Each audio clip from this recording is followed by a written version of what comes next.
Assalamualaikum warahmatullahi wabarakatuh. Jumpa lagi dengan saya Sri Minasi, CGP Angkatan ke-9 dari SMP Negeri 100 Jakarta dalam aksi nyata modul 2.3 coaching untuk supervisi akademik. Baiklah, kali ini saya ditemani dengan Bapak Iman Hilmanuddin, SPD MPD. Beliau adalah guru bahasa Indonesia di SMP Negeri 100 Jakarta ini. Assalamualaikum Pak Hilman. Waalaikumsalam. Bagaimana kabarnya nih? Sehat? Alhamdulillah sehat. Bu Sri gimana kabarnya? Alhamdulillah, Alhamdulillah sehat.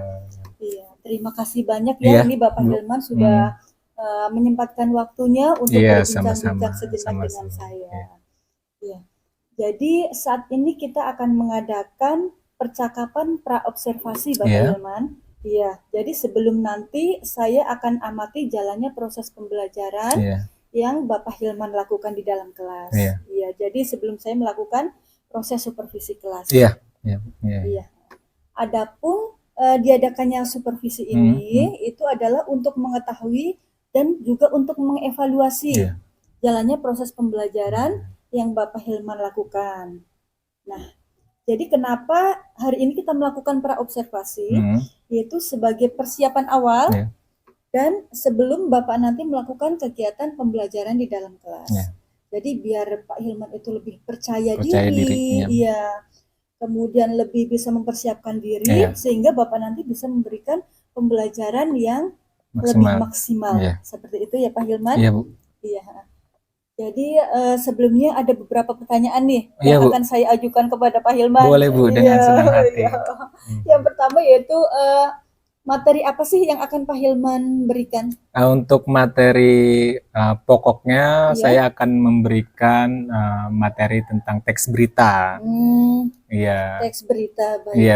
Jadi teks berita bagaimana Pak? Iya Bu, jadi di dalam teks berita itu saya berharap peserta didik ini mampu mengidentifikasi tujuannya ya Pak. Tujuannya ada berapa ini Pak? Tujuannya yang ingin saya capai kurang lebih ada tiga Bu. Ya, yang pertama itu diharapkan siswa tentunya bisa mengidentifikasi unsur berita Bu ya. Sebagaimana kita tahu unsur berita itu kan ada adik Simba. Terus selain itu juga yang kedua siswa mampu mengetahui ciri apa sih dari teks berita itu. Terus yang ketiga tentunya siswa bisa mengetahui struktur dan juga kaidah kebahasan penulisan teks berita. Itu yang diharapkan. Terus menulis berita. Jadi yang pertama mengidentifikasi. Jadi saya tangkap ada 3 tujuan ya Pak ya. Betul, yang pertama yaitu mengidentifikasi unsur-unsur teks berita berdasar strukturnya. Terus yang kedua menentukan ciri-ciri kebahasaan. Ciri-ciri dari teks berita tersebut. Kemudian yang ketiga menulis berita ya Pak. Menulis beritanya juga bisa. Menulis berita sesuai dengan struktur dan juga kaidah. Kaidah kebahasaan. Iya betul Bu. Berarti ada 3 ya. Ada 3. Terus bagaimana dengan area pengembangannya Pak? Nah, kalau untuk area pengembangannya saya memakai 2 pengembangan Bu. 2. Iya, 2 pengembangannya. 2 pengembangannya itu yang pertama adalah pengembangan terkait dengan pengetahuan dan yang terkait dengan keterampilan. Kalau pengetahuan apa itu Pak? Tentunya kalau pengetahuan ya tadi seperti dengan tujuan yaitu siswa bisa mengidentifikasi unsur, ciri, struktur dan juga kaidah kebahasannya. Dan terakhir tentang keterampilannya ini fokus utamanya Bu. Jadi si siswa itu bisa membuat teks berita berdasarkan struktur dan juga kaidah kebahasan yang sudah mereka dapatkan dari saya. Berarti saya tangkap tuh ada 3 ya Pak. Yang pertama pengetahuan. Yang pertama pengetahuan yaitu mengidentifikasi unsur-unsur teks berita dan menentukan ciri-ciri kebahasan. Ciri-ciri kebahasan Terus kemudian kalau untuk keterampilannya yaitu menulis. Siswa mampu menulis teks berita sesuai dengan struktur dan ciri kebahasannya. Betul ya Bu. Bagus sekali tuh. Berarti ada 2 area pengembangan. Pengetahuan betul. Dan keterampilan ya Bu. Terus kira-kira bagaimana nih rancangan pembelajaran yang ingin Bapak terapkan?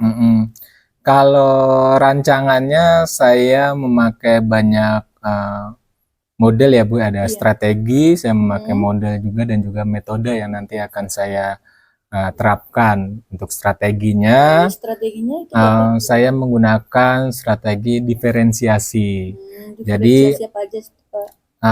Diferensiasi konten, proses dan juga produk.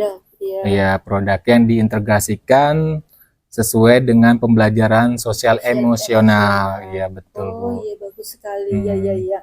Berarti pakai diferensiasi konten, betul. Proses dan produk ya produk, Pak ya. Betul Bu. Oh iya, itu strateginya.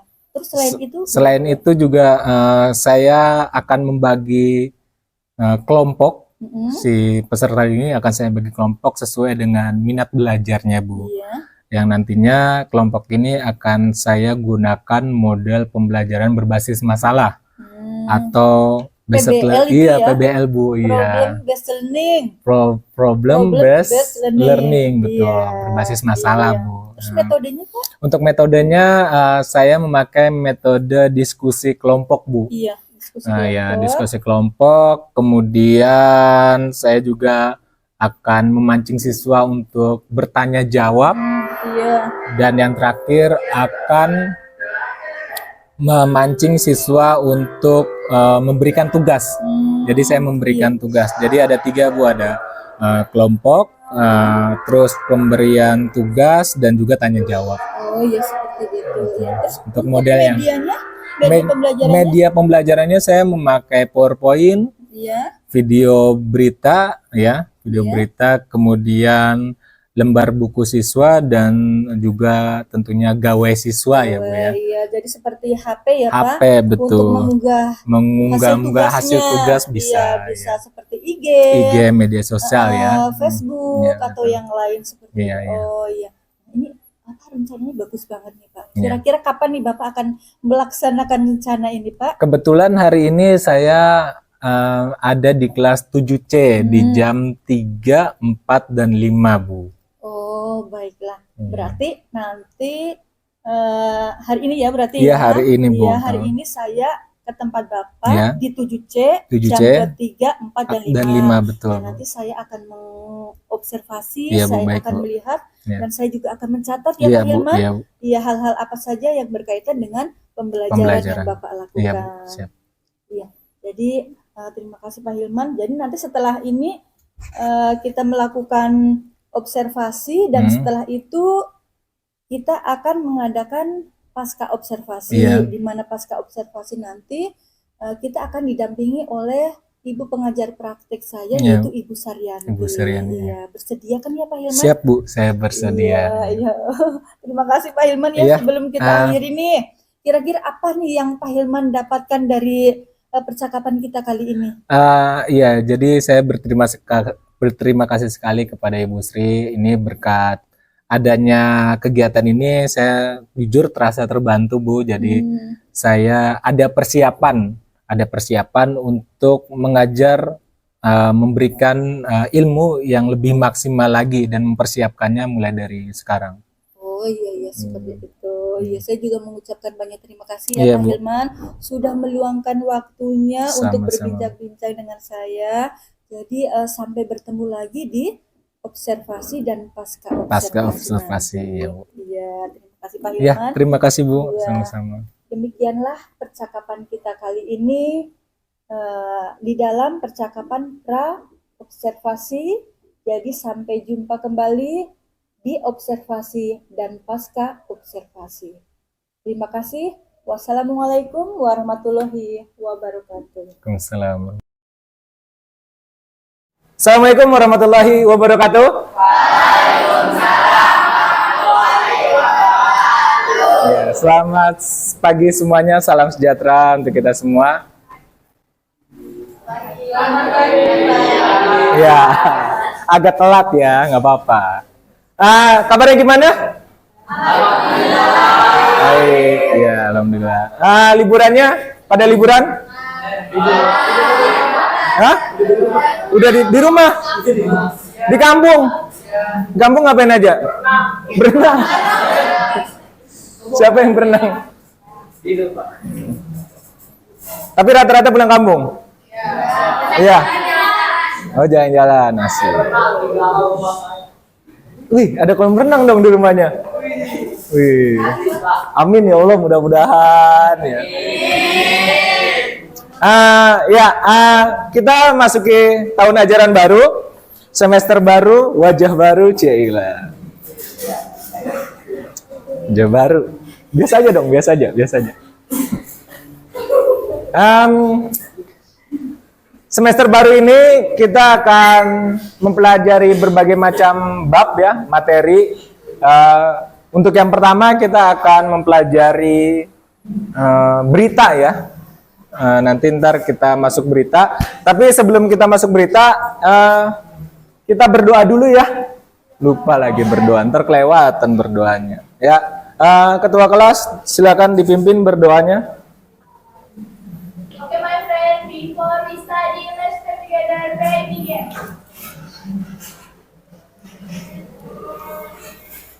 Titi,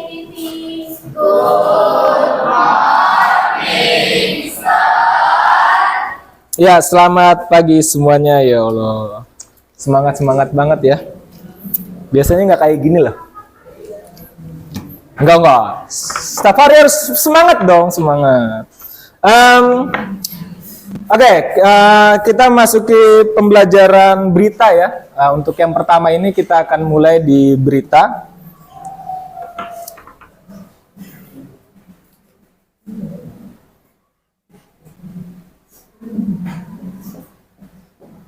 Kelihatan nggak? Kelihatan? Ininya bukan saya, ini. Ini kelihatan. Ojan, siapa namanya? Ojan ya?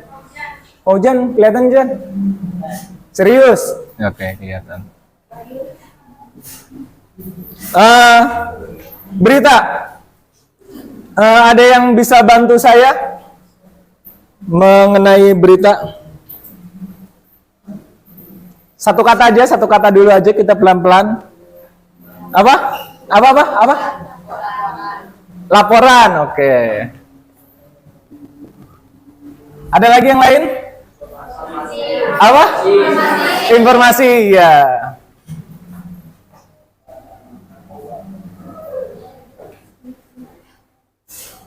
Informasi.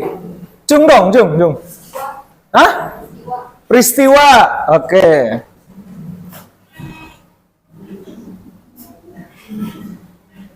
Oke, kita udah dapat kata kuncinya ya, 3.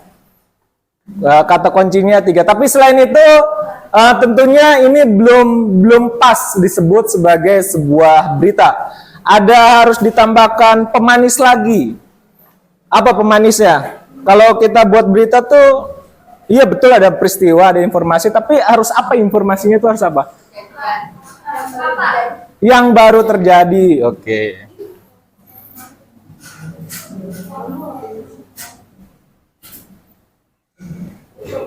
Terus? Bersifatnya, iya Allah, bener banget. Apa? Bersifat nyata, oke, nyata. Nah, dari ini semua, mari kita satukan. Satu orang yang bisa menyatukan menjadi sebuah definisi yang lengkap. Coba Atisa, oke Atisa. Gimana Atisa? Menurutmu berita dari semua poin yang sudah dijabarkan ini? Berita adalah sebuah informasi yang memberitahukan suatu kejadian yang baru terjadi dan bersifat nyata. Informasi Atau peristiwa yang baru terjadi dan bersifat nyata.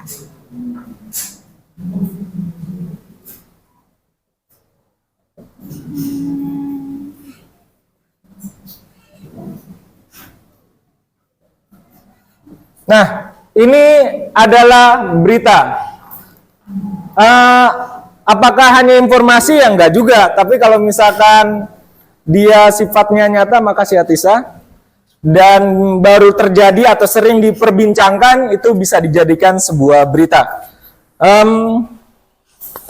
Tsunami Aceh 2014 bisa dijadikan berita, tapi sekarang sudah tidak bisa dijadikan berita karena itu sudah ketinggalan zaman ya. Ilham putus dengan pacarnya kemarin ya, itu bisa tuh jadiin berita tuh ya.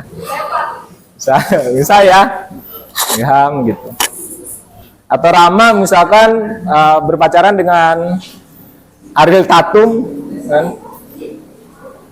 Chelsea Islan misalkan, gitu. Ya Rama ya, biasa.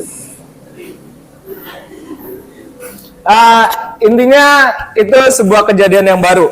Nah, dari sini, selain ini juga setelah kita mengenal, kita harus tahu nih, berita itu memuat unsur apa aja sih untuk ngebangun sebuah berita ini? Ada yang tahu? Unsur untuk membangun sebuah berita. Unsur-unsur berita yaitu ada apa, di mana, kapan, siapa, mengapa, dan bagaimana. Cakep. Jadi ini adalah pengertian berita. Nah, unsurnya itu harus bisa menjawab A, dik, simba. Apa, di mana, kapan, mengapa, bagaimana. Kita buat pelan-pelan ya. Kita buat pelan-pelan. Kita harus menjawab apa, di mana, kapan, siapa, mengapa, bagaimana. Oke. Maksudnya apa? Maksudnya dalam sebuah berita itu, di dalam berita nih, di dalam berita itu harus bisa menjawab pertanyaan ini. Harus bisa menjawab pertanyaan ini ya. Kenapa Fikri? Ini aja. Saya ambil contoh ya. Contohnya sedikit. Misalkan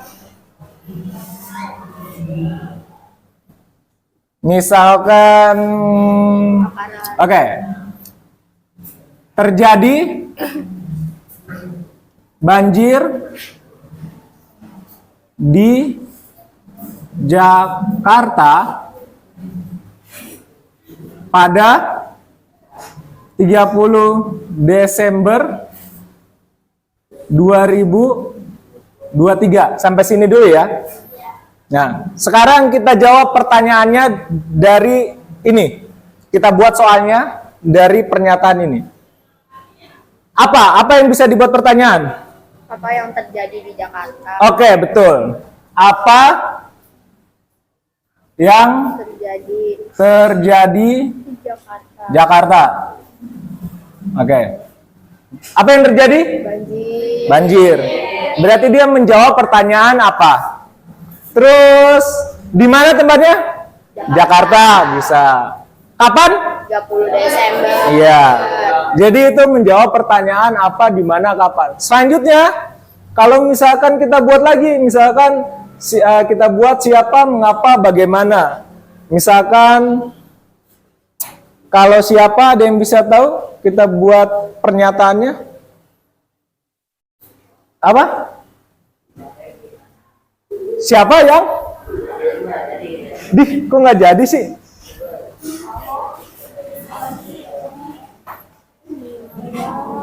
Pernyataannya apa?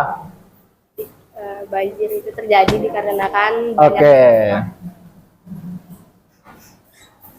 Banjir ini terjadi karena banyak sampah. Iya.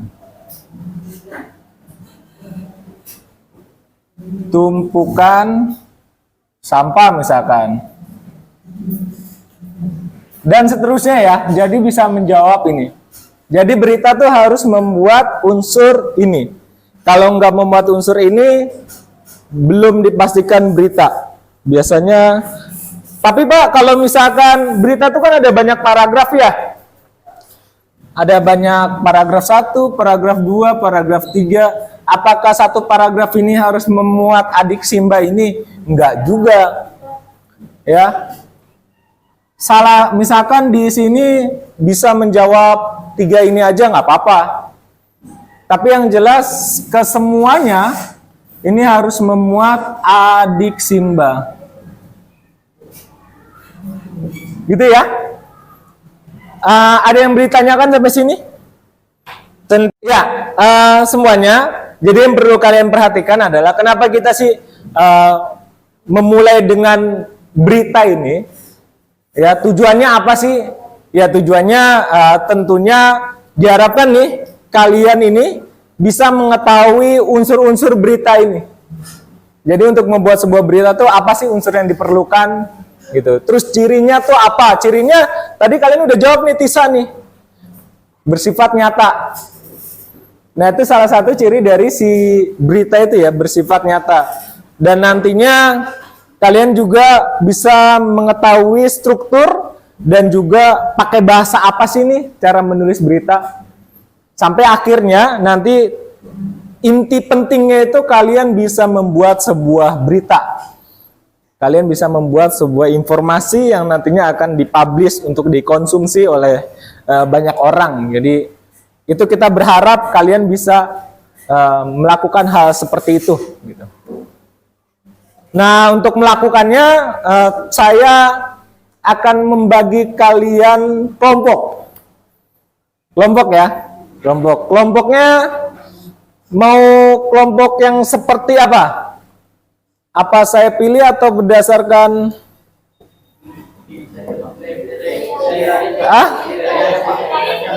pilih sendiri? Dipilihin. Gimana? Jadi saya akan membagi kalian kelompok ya, kelompok berdasarkan minat kalian masing-masing dan ketertarikan kalian lah intinya. Jadi kalian yang suka dengan A, kelompok dengan yang suka A. Kalian yang suka dengan B, kelompok dengan yang suka B. Jadi minat berdasarkan minat belajar kalian gitu. Kalian suka apa nanti ntar akan saya kelompokkan. Gitu. Jadi kelompoknya berdasarkan saya. Caranya gimana nanti ntar akan ada tes-tes untuk mengetahui minat belajar kalian tuh ke mana gitu. Terus ya itu aja. Ya, ini adalah kelompok kalian yang telah saya buat berdasarkan minat dan juga apa kelompok kalian lah. Pokoknya berdasarkan minat belajar kalian. Jadi ini semua yang ada di hadapan kalian itu adalah kurang lebih perilaku belajarnya tuh sama seperti kalian lah. Itu menurut saya yang sudah saya kerjakan, sudah saya beri tes gitu ya. Nah sekarang berdasarkan kelompok belajar ini dan minat belajar kalian ini, saya ingin kalian mengerjakan tugas dari saya untuk mengerjakan lembar kerja yang sudah saya berikan kepada kalian. Yang sudah saya berikan pada kalian itu kalian kerjakan. Dan nanti setelah itu, setelah kalian mengerjakan itu, kalian bisa menulis ya, menulis sebuah berita. Menulis sebuah berita di kertas folio. Kalau misalkan di antara kalian ada yang mempunyai, ya jadi setelah kalian mengerjakan tugas yang saya berikan itu, kalian diharapkan nih, kalian membuat sebuah berita di kertas folio, Tapi jika kalian mempunyai media sosial, ya media sosial, Facebook, IG, X ya, apapun itu, intinya media sosial, itu kertas folio kalian itu bisa kalian upload ke media sosial kalian. Ya. Setelah itu kalian bisa tag ke saya. Tag ke saya. Kalau IG ini IG dan X ini Hilmanudin. Hilmanudin underscore. Ya. Ada yang punya Facebook nggak? Ada ya kayaknya kalau zaman kalian. Oh ada. Iya, Facebook. Cakep. Nah, kalau Facebook ini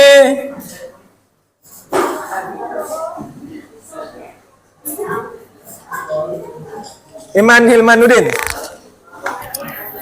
Itu ya. Jadi perhatikan. Sekarang yang harus kalian terapkan adalah kalian kerjakan LKPD-nya, lembar kerja yang sudah saya berikan. Setelah itu kalian buat berita di kertas folio. Ya, kalian buat berita di kertas folio. Ya, oke? Ya, silakan kalian kerjakan.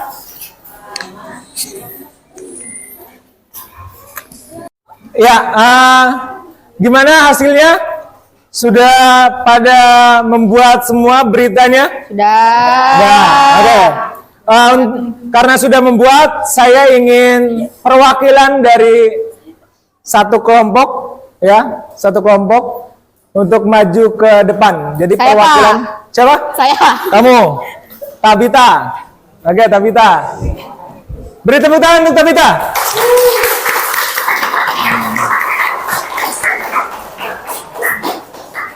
Assalamualaikum warahmatullahi wabarakatuh.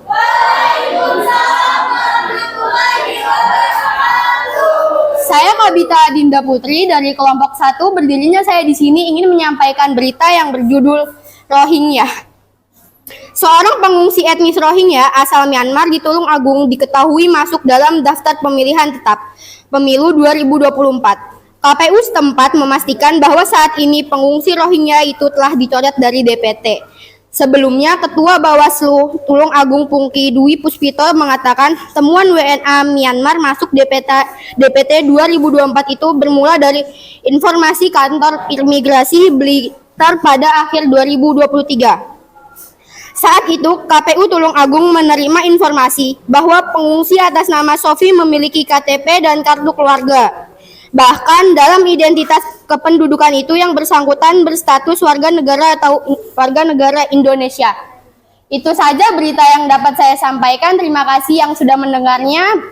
Mohon maaf bila ada kesalahan kata. Wassalamualaikum warahmatullahi wabarakatuh. Waalaikumsalam warahmatullahi wabarakatuh. Ya, beri tepuk tangan untuk Tabita. Terima kasih Tabita, silakan duduk. Ya, bagus ya beritanya ya. Tadi saya memperhatikan ada beberapa sudah memuat unsur-unsur berita Adik Simba. Selanjutnya ada yang ingin ditanyakan terkait dengan berita ini? Hah? Kenapa? Entar dulu, maaf. Ya, terima kasih untuk kalian yang sudah mengikuti pembelajaran kali ini ya.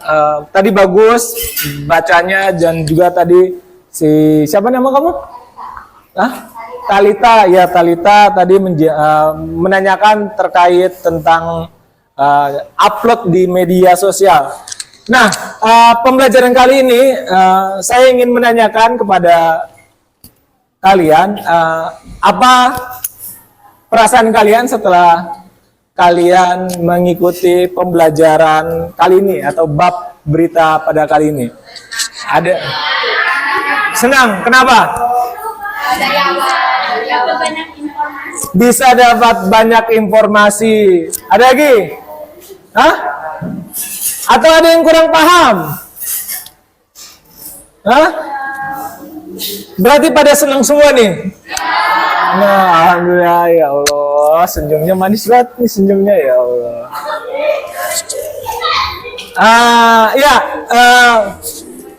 Kalau misalkan kalau pada senang semua berarti alhamdulillah. semoga penyampaian pembelajaran berita kali ini dapat kita pahami dengan baik. Dan yang terakhir, jangan lupa untuk tugas kalian, ya, buatlah berita sesuai dengan kejadian yang baru atau yang banyak dibicarakan, sedang viral ya. Kemudian nanti kalian upload di media sosial dan tag ke saya, jangan lupa hashtagnya, hashtag viral atau hashtag berita gitu, biar banyak yang membacanya, biar banyak dilihat gitu ya. Mungkin itu aja yang bisa saya sampaikan. Jadi terima kasih kalian sudah menyimak pembelajaran ini, dan mudah-mudahan bisa menjadi ilmu ya bagi kita semua. Gimana nanti kalian kalau sudah besar membuat sebuah berita gitu, barangkali ada yang jadi reporter atau wartawan kan ya. Terima kasih, sehat-sehat kalian semua. Selamat pagi, wassalamualaikum warahmatullahi wabarakatuh.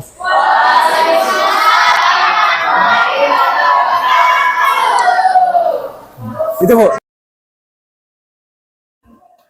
Assalamualaikum warahmatullahi wabarakatuh. Jumpa lagi dengan saya Sri Minasih, CGP Angkatan ke-9 dari SMP Negeri 100 Jakarta. Pada kesempatan kali ini saya ditemani oleh Bapak Iman Hilmanuddin, SPD MPD, selaku Guru Bahasa Indonesia dari SMP Negeri 100 Jakarta. Assalamualaikum Pak Hilman. Waalaikumsalam. Bagaimana kabarnya nih? Alhamdulillah. Alhamdulillah baik, sehat Tetap ya. Sehat dan semangat Bu. Sehat dan semangat ya Iya, Pak Hilman betul. ya. Iya. Bagus, alhamdulillah. Terima kasih banget ya. Iya, Nih, Pak Bu, Hilman sama-sama. sudah meluangkan waktunya untuk berbincang-bincang dengan saya Iya, Bu. dalam pasca observasi. Iya. Baiklah Pak Hilman, adapun tujuannya kita melakukan ini yaitu untuk mengevaluasi sejauh mana proses pembelajaran yang sudah Pak Hilman lakukan kemarin. Iya. Nah, ini sebelumnya saya mau mengajukan beberapa pertanyaan nih Pak Hilman Iya, nih. Bu. Nggak apa-apa ya Pak? Enggak apa-apa Bu. Iya. Ini gimana nih perasaan Pak Hilman kemarin waktu diobservasi? Awal mulanya saya merasa kurang sreg Bu ya. Awal-awalnya iya. ya namanya belum pernah seperti ini Bu Iya. ya. Oh, Terus seperti tiba-tiba itu. langsung Iya, belum terbiasa kali belum ya Pak. terbiasa lah Iya, ya, belum iya. terbiasa. Tapi setelah berjalannya observasi, jadi Iya. saya jadi merasa terbiasa dan lancar-lancar seperti biasa lah, seperti Iya. mengajar gitu. Oh, gitu. Jadi awalnya aja Bu. Awalnya yang aja tegang gitu ya, tegang, tapi lama-lama santai, Bu. enak Ya, gitu enak. ya. Oh ya udah, iya. Alhamdulillah, berarti awal mulanya mungkin agak gugup gitu ya, Gugup, grogi betul, ya, Bu. tapi lama-lama alhamdulillah santai Alhamdulillah, gitu ya Pak Ngajar ya. biasanya nggak ada kamera, ini ada kamera. Ada Bu. kamera, iya betul sekali Pak Hilman. Iya, alhamdulillah. Nah, mungkin bisa diceritakan kembali Pak, tujuan pembelajarannya yang kemarin itu apa tuh? Iya, untuk pembelajarannya, jadi tahapan pertama itu saya membuat sebuah perangkat pembelajaran Bu, Iya. yang berdiferensiasi, Iya, yang terintegrasi juga dengan PSE. PSE, iya betul. Nah, setelah itu tahap selanjutnya saya mengembangkan Area pengembangannya area, iya. area pengembangannya menjadi dua Bu, pengetahuan. Ada dua ya kemarin Iya, iya. pengetahuan dan juga keterampilan. Penampilan. Di mana keterampilan ini saya mengharapkan siswa yang saya ajar ini Iya. bisa mengidentifikasi unsur berita, Iya. bisa mengidentifikasi apa itu berita berdasarkan adik Simba gitu. Terus untuk keterampilannya, oh ya di pengetahuan juga saya tambahkan struktur dan juga kaidah bahasa Kaidah Bu, ya. kebahasaannya, Iya. oh iya, iya Yang betul. struktur dan kaidah ini berdampak pada keterampilannya. Iya, karena memang itu ada pengaruhnya Iya, juga ya betul, Pak Bu. Hilman. Iya, Iya, jadi betul. Di keterampilan ini diharapkan siswa ini mampu membuat sebuah berita Iya, yang menulis berdasarkan berita gitu ya. struktur dan Struktur, juga kaidah kebahasaannya. gitu, Oh kurang lebih, iya, Bu. iya berarti Untuk itu ada dua area pengembangan betul, itu ya. Bu. Dan Iya. untuk model pembelajarannya saya menggunakan BSE. Oh iya, problem based Iya, learning. problem Iya. based learning. Ya. Oh iya, seperti itu. Gitu, Bu. Jadi siswa Iya. bisa memecahkan masalahnya sendiri. Iya, betul sekali. Bagus sekali itu ya, Iya. Pak. Ya, kemarin saya lihat juga seperti itu Iya, gitu. iya. Bagus sekali dan sudah Terima kasih, Bu. berjalan Terima dengan kasih. baik, Terima dengan kasih. lancar. Iya. Nah, itu kan tadi ada 2 area pengembangan ya. Menurut Pak Hilman, sejauh mana nih area pengembangannya itu? Apakah sudah berjalan dengan baik, dengan bagus, sudah berhasil atau belum menurut Pak Hilman? Jadi kalau dari sudut pandang saya, Mm-mm. sebenarnya secara garis besar pembelajaran ini masih sudah berjalan dengan baik ya, Bu. Cuman hanya saja Bagus, iya. masih perlu peningkatan karena tentunya nggak ada yang sempurna, Bu. Iya, ya. pasti Ya, ada jadi kendala, pasti ada rintangan. kekurangan-kekurangannya, Iya, iya gitu. betul. Kalau Iya, secara garis besar sebenarnya sudah berjalan baik. Gitu. Iya, jadi intinya sudah berjalan bagus ya, Bagus, sudah berjalan ya. baik, Saja ada kekurangan, hanya ada sedikit kekurangan. Dan menurut Pak Hilman itu apa nih kekurangannya itu? Yang saya tangkap itu adalah siswa masih banyak yang pasif, Bu. Ada beberapa siswa yang kurang Kurang terlibat dalam diskusi gitu. dalam Itu kira-kira apa, diskusi-diskusi Pak Hilman? pembelajaran. Iya, Kalau kenapa itu? menurut saya Mengapa? pribadi mereka kurang itu karena mereka kurang nyaman dalam kelompoknya gitu. Jadi saya maunya kelompok yang ini, saya maunya kelompok yang itu gitu. Iya, kenapa Jadi, saya dipisahkan dengan kenapa dipisahkan, teman saya, bestie saya gitu iya, ya. betul. Oh, Jadi, seperti itu. seharusnya saya bisa membagi kelompok Iya. ya. Nah, terus rencana Bapak Ilman apa nih ke depannya dengan melihat kendala seperti itu? Saya bisa membagi kelompok mereka berdasarkan minat belajarnya, Bu. Oh, gitu. Misalkan ada yang minat belajar visual, Iya. audio dan juga kinestetik. Oh, Jadi iya. saya kelompokkan tuh yang visual, audio dan kinestetik gitu sehingga Oh, iya. si anak ini merasa lebih nyaman karena dia sesuai dengan kelompok minat belajarnya Oh, masing-masing. gitu. Iya, berarti jadi kalau misal dia kok gaya belajarnya audio, ya berarti audio juga. Iya, visual berarti Visual sama juga. kelompok yang visual, Iya, kinestetik betul. berarti kinestetik Kinestetik, juga. Oh, betul. seperti itu. Iya. Iya. Wah, itu bagus banget tuh Pak Iya, Bu, rencananya. Iya. rencananya Kira-kira mau dilaksanakan kapan nih Pak Hilman rencana kalau itu? untuk waktu pasnya saya belum bisa menentukan, Bu, tapi insya Allah dalam waktu dekat secepatnya akan saya lakukan hal seperti itu. Oh, iya. Berarti dalam waktu dekat ya, Dekat, secepatnya iya. ya, gitu. Iya. Syukur alhamdulillah. Berarti nanti saya tunggu ya Pak Iya, ya. Bu. Iya, saya tunggu. Nanti semoga saja saya doakan pembelajarannya bisa lebih bagus lagi. Amin. Ini sudah bagus, Iya, Bu, sudah terima bagus, kasih, sudah terima kasih. berjalan dengan lancar, sudah baik gitu. Dan sudah bagus, sudah berpusat pada murid. Saya doakan nanti semoga saja lebih bagus Amin, lagi amin, gitu. amin. Iya, terima kasih ya Pak Hilman atas Terima kasih waktunya banyak, ya. Bu. Iya, Terima kasih. demikianlah tadi percakapan pasca observasi saya dengan Bapak Iman Hilmanuddin. Iya, Bu. Semoga saja menginspirasi dan bermanfaat. Assalamualaikum warahmatullahi wabarakatuh. Waalaikumsalam warahmatullahi wabarakatuh.